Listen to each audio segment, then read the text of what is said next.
The moment I saw my name card tucked behind a pillar at my sister's wedding, I knew I was invisible, but I didn't know I was about to become a weapon. My stomach dropped with a cold, sick lurch. Not forgotten, I realized. Placed. This wasn't an oversight, it was a statement. My own sister Victoria had put me, Abigail Miller, her only sibling, in the literal shadow of her perfect day. I was 32, a baker from Asheville, North Carolina, and I had driven all the way to Denver for this.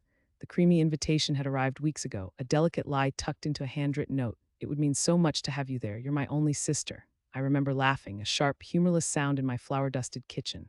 Victoria always had a knack for beautiful sentences that left no warmth behind. This wasn't new.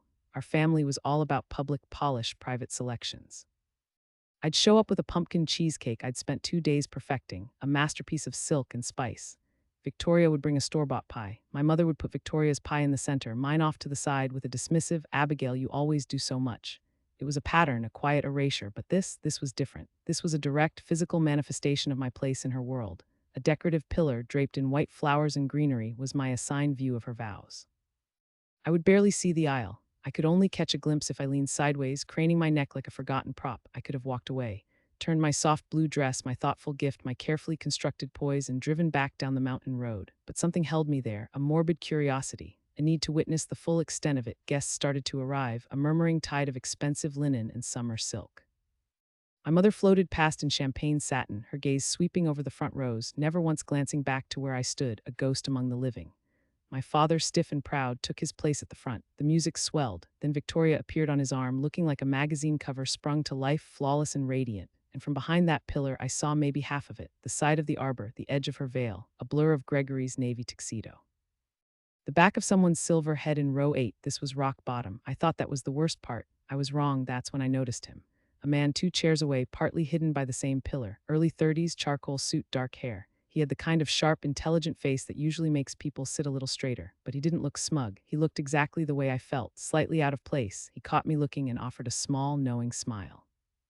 A flicker of connection in a room designed for disconnection. After the ceremony, as the crowd drifted toward cocktail hour, he came over. "That was quite a view," he said, his voice low, a hint of dry amusement. I let out a breath I hadn't realized I was holding. "I especially appreciated the back of row 8, he laughed, a genuine, warm sound that surprisingly eased a tight knot in my chest. "I'm Julian, Abigail." He glanced at the now empty ceremony seats, then back at me, his eyes assessing. "You seem too composed for someone who got parked behind a floral support beam." The bride's sister. His brows lifted, a silent acknowledgement of the absurdity. "Now that is useful information." We walked together toward the cocktail pavilion overlooking the glittering lake. Servers passed trays of crab cakes and tiny tartlets. Ice clinked in glasses. The sunlight filtering through the white fabric canopy softened everyone, making them seem kinder than they probably were. Julian returned with 2 glasses of wine and a small plate of appetizers. He took the seat across from me, his presence oddly comforting amidst the swirling crowd. "So," he said, a directness in his gaze, "is your sister always this good at making a statement without saying anything?" I looked out at the water, choosing my words carefully. "She's very good at arranging a room. And you, I'm good in kitchens." That made him smile, a genuine, easy smile that reached his eyes.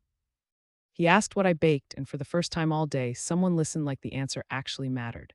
I told him about the early mornings, the precision of laminated dough, the delicate balance of lemon curd, the impossible logistics of transporting a tiered wedding cake without a single tremor. He listened with an intensity that made me feel seen. When I asked what he did, he said renewable energy consulting. He spoke with the kind of focused passion that instantly separates those who perform importance from those who actually care about their work. By the time dinner was announced, my shoulders had dropped from somewhere near my ears. I felt a fragile sense of calm settling over me, and I didn't know it yet, but it was already too late. Then I found my reception seat, far corner, again. A table with 3 empty chairs, perfectly positioned to observe everyone else having the evening I was technically invited to attend. My name card mocked me. My fragile calm shattered. Julian appeared beside me, holding his own card. "I've been assigned to the opposite end of the room," he said, a wry twist to his lips. "That seems almost artistic." "This is absurd," I said, my voice sharper than I intended, a raw edge of humiliation creeping in. He looked at my face for one quiet second, a silent question passing between us. Then, without a word, he reached down, lifted my card, and slipped it into his pocket. He did the same with his. "What are you doing?" I asked, my voice barely a whisper. My heart was pounding. He held out his hand, his gaze steady, challenging. "Improving the layout. Julian, just follow my lead." I should have hesitated. I should have asked more questions. My logical brain screamed caution. But something in his eyes, a strange mix of defiance and understanding, resonated deep within me. I looked at his outstretched hand, at the opulent ballroom glowing under the chandeliers, at the head table where Victoria and Gregory were arranged like the center of a painting, their smiles radiating manufactured perfection. And I placed my fingers in his. His hand was warm, steady, and entirely certain. It led me not to another forgotten corner, but to a table much closer to the front, bustling with Gregory's business colleagues. He pulled out my chair as if I belonged there, as if I were a queen claiming her throne. Patricia from Bennett Health Solutions, a woman with perfectly coiffed blonde hair and a diamond bracelet that glittered, smiled across the table. "And you must be Julian's girlfriend," she said, her tone warm and welcoming. I opened my mouth to correct her, to explain, but Julian was quicker.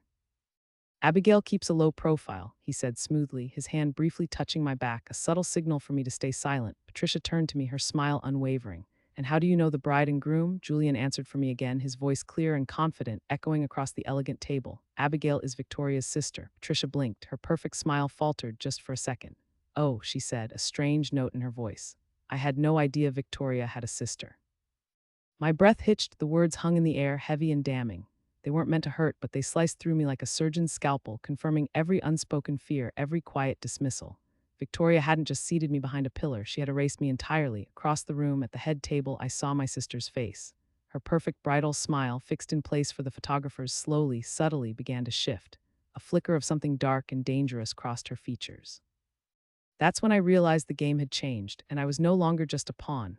The wedding dinner began, a blur of toasts and polite conversation. Julian seamlessly wove me into the discussion, asking me about my bakery, making my passion sound fascinating to these corporate giants. I watched Victoria from a distance, feeling her eyes on me, sharp and calculating. She sent her maid of honor, a woman named Chloe, to our table. Chloe leaned in, her smile tight. "Victoria just wanted to check if everything was okay. We noticed you moved." Her tone was coated in honey, but her eyes were ice. Julian intercepted. "Everything is splendid, Chloe. Abigail was simply catching up with old acquaintances." He offered a charming smile that left no room for argument. Chloe's eyes darted to me, a flash of confusion, then she retreated, my heart hammered against my ribs. Victoria was rattled. This small act of defiance, this simple move of seats, had thrown off her perfect narrative, and I was finally seeing her not as an untouchable force, but as someone whose carefully constructed image was fragile. Later, Gregory, the groom, approached our table. He was a finance broker, smooth and polished, always with an eye for opportunity. "Abigail, so glad you could make it," he boomed, a forced joviality in his voice. He glanced at Julian, a question in his eyes. "Julian Vance," Julian introduced himself, extending a hand. "Bennett Health Solutions." Gregory's smile sharpened. "Ah, Bennett, we've done some work with your corporate parent, Sterling Group." Julian just nodded, a cool, unreadable expression. Small world, my mind raced. Bennett Health Solutions, Gregory's business colleagues. Julian wasn't just some random guest, he was connected. My initial relief, the warm gratitude, twisted into something colder. "He helping me or using me?" As the night wore on, Victoria made her move. During her speech, she raised her glass, her voice sweet and clear. "I want to thank everyone for being here, especially my incredible family, my mother, my father, and of course, Gregory's wonderful relatives." She paused, her eyes sweeping over the room, landing on me for a fraction of a second, a glint of triumph in her gaze. She didn't mention me, not even a passing thought. The silent exclusion was louder than any shout. A cold dread settled over me. This wasn't just about a seat. This was about erasing my existence from her life, from her narrative. My rock bottom had arrived. There was no way out, not with dignity, not with my sister. My eyes darted to Julian, but he was watching Victoria, a thoughtful, almost predatory look on his face. The thought came to me like a lightning bolt. She wanted to prove I was nothing. What if I could prove she wasn't everything? The band struck up, and the dance floor filled. Julian pulled me up. "Come on," he said, a strange intensity in his eyes. "Let's give them something to talk about." We danced, not just a slow dance, but an energetic, captivating one. Julian was a surprisingly good dancer, and I, fueled by a simmering anger, moved with a newfound freedom. People watched. Patricia from Bennett Health Solutions gave me an approving nod. My mother glanced over, a flicker of surprise on her face. Victoria, in the middle of her first dance with Gregory, looked like she'd swallowed a lemon. That's when I knew. The rules had changed. I wasn't just a victim. I was an active participant in this twisted drama. Later, Julian led me to a quiet corner of the terrace. "Abigail," he said, his voice dropping, "I need to confess something. I wasn't at this wedding by accident." My heart pounded. "What are you talking about?" He looked out at the lake, his profile sharp in the moonlight. "Gregory and his firm, Sterling Group, they're involved in some highly unethical practices. My company, Vance Renewables, has been trying to expose them. They're using shell corporations, manipulating energy grids, and siphoning funds. This wedding, it's a networking opportunity for them to solidify a new, highly suspect deal." My mind reeled. The pleasant smiles, the expensive suits, the opulent setting, all a front for something far darker. "And you came here to what?" "To observe. To find an opening, to gather intelligence. And when I saw you behind that pillar, I realized you were the perfect key. The ignored sister, the invisible presence. You could get closer than anyone. A chill ran down my spine. I had been used, a pawn in a different game, but then a strange thought emerged. He hadn't just used me, he had empowered me. He had given me a voice, a presence, in a room where I had been systematically erased. So, what do we do? I asked, a new resolve hardening my voice. The fear was still there, but it was now overshadowed by a burning anger. Anger at Gregory, at Victoria, at years of being made to feel less than. Julian turned to me, a dangerous glint in his eyes. We expose them, but not just Gregory. Victoria is his willing partner. She cultivates this perfect image, this impeccable family, to provide a shield for his corruption. The revenge started subtle. Over the next few days, Julian and I met covertly. He had data, documents, proof of Gregory's illicit dealings. My role, my baking. He needed a way to leak information without suspicion, a delivery mechanism that wouldn't be traced back to him or his firm. A master of detail, Abigail, Julian explained. Of precision, of creating something beautiful that hides a deeper truth. We need to do the same. My mind, accustomed to the intricate layers of a croissant, the delicate balance of flavors, began to work on a different kind of recipe. We targeted the upcoming charity gala, a glittering event Victoria had painstakingly organized to bolster Gregory's public image. It was a week after the wedding, and she was still basking in her post-nuptial glow. I designed a series of elegant, bespoke mini cakes for the gala's dessert bar. Each one a work of art, a miniature replica of a different iconic Asheville landmark. But inside the intricate sugarwork of one specific cake, a tiny Biltmore estate, was a micro USB drive disguised as a decorative sugar pearl. It contained a compressed file of irrefutable evidence against Gregory and Victoria's complicity in the fraudulent schemes. The plan was daring, almost insane. Julian had identified a journalist from a prominent financial news outlet who would be attending the gala, a woman known for her tenacious investigative reporting. Her name was Evelyn Reed. Julian arranged for her to receive one of my specific mini cakes, seemingly at random, as a special gift from the chef. The night of the gala, the ballroom shimmered with 1,000 lights. Victoria was radiant, draped in emerald green, basking in the glow of her recent wedding and her successful charity event. Gregory, ever the charming businessman, worked the room, his smile as fake as the promises he made. I was there too, not hidden this time. I was the acclaimed pastry chef, circulating, observing, my heart a drum in my chest. I watched Evelyn Reed accept her specially designated cake, her elegant fingers carefully unwrapping the tiny culinary masterpiece. A knot of terror and exhilaration twisted in my gut. I watched her take a bite, then set it down. She picked up the tiny Biltmore estate, admired its delicate sugar facade. Then I saw it. The subtle shift in her expression as her finger brushed against the sugar pearl that wasn't quite a pearl. She paused, her gaze flicked to me, then to Julian, who was across the room, casually talking to a potential investor. There was a shared understanding, a silent signal. What happened next changed everything. A week later, the scandal broke. Evelyn Reed's exposé hit the wire like a bombshell. Sterling Group executive tied to energy grid fraud. The article meticulously detailed the shell companies, the manipulated bids, the siphoning of funds. It exposed Gregory, but it didn't stop there. It outlined Victoria's role, not directly in the fraud, but in leveraging her family's esteemed name and her carefully curated social network to provide a veneer of legitimacy for Gregory's illicit activities, charming potential investors into trusting the perfect couple. It detailed how her foundation had received large, questionable donations from these shell corporations. The image shattered, Victoria's carefully constructed world, her perfect wedding, her immaculate charity work, all crumbled into dust. The gala, meant to be her crowning moment, became the backdrop for her undoing. The beautiful mini cakes, once symbols of her elegance, were now tainted. The public reaction was swift and brutal. Gregory was arrested.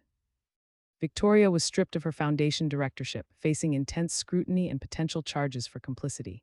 Her impeccable family became a public laughingstock. Their pristine Asheville estate was raided by federal agents. The whispers turned to shouts, the polite smiles to open condemnation. I watched it unfold from a distance, from my quiet bakery in Asheville, the smell of warm sugar and fresh bread filling the air. My phone, usually silent, now buzzed with calls and texts from people I hadn't heard from in years. They weren't asking for cakes. They were asking for answers, asking about my story. Julian called me that night. His voice was calm, satisfied. It's done, Abigail. Justice, in a way. Poetic justice, I corrected, looking out at the quiet mountain town I called home. Victoria, who had built her empire on appearances and the silent erasure of others, was now publicly exposed, her image irrevocably tarnished.